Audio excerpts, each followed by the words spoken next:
Hi there, I'm going to be studying Psalm number 53 today, and this is what the book looks like. There's 150 Psalms in the book of Psalms, and I took upon myself the endeavor to study all 150 of them and to make these videos sharing a lot of the insights and things that I found interesting from what I learned. I was doing it more or less in order. However, I'm jumping from Psalm number 37 to 53 today because it's 53 days since the war in Israel began. And so I want to follow 53 to the end, and then I'll come back and finish up the Psalms that I didn't do, which will be 37 through 52.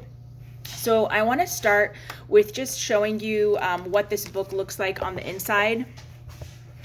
So as you can see, this is the Hebrew. So this is the original text that King David wrote the Psalms in Hebrew. And then this is the translation in English. But because Hebrew is such a dense language, there's so much hidden in each word and each verse that it takes all of this commentary to explain the hidden messages that are beneath the surface. So this commentary really does a deep dive into so many things that we would not even comprehend or glean if we're just reading the basic face value translation. So as an overview, this is very interesting. It says this psalm is nearly identical to Psalm number 14. Psalm 14 refers to the destruction of the first temple, whereas Psalm 53 refers to the destruction of the second temple. And that's from Rashi, who is a very great Torah commentator. The psalm begins with the description of the exile and concludes with the prophecy of salvation. The psalm is placed between two psalms that speak of David's enemies.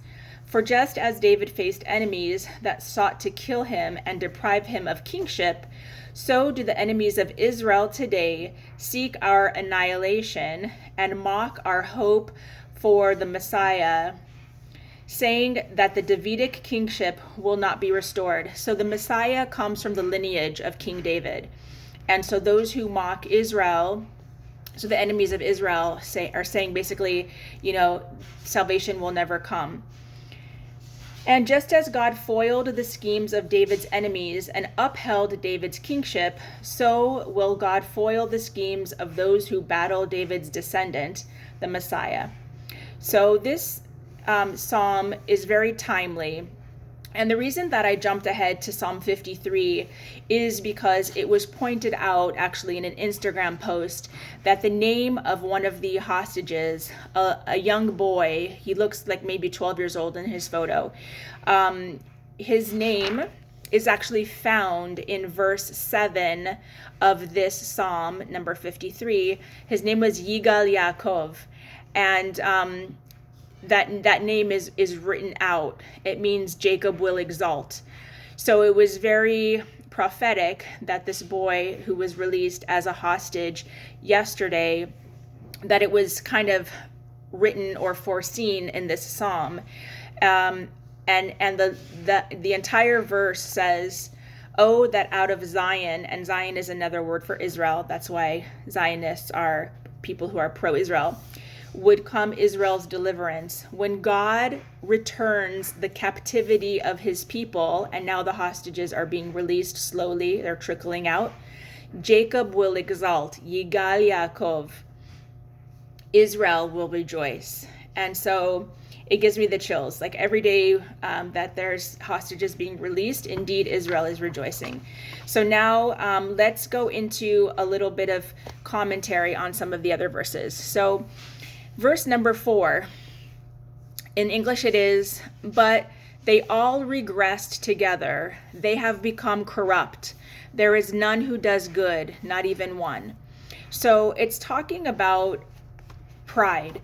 So how much is a healthy amount of pride and how much is an unhealthy amount of pride? Well, the Talmud teaches that a measure of 1/64th of pride is the healthy amount of pride. And having too much pride, of course, is detrimental. But you have to have just enough pride, to have self-respect, and to garner respect from other people.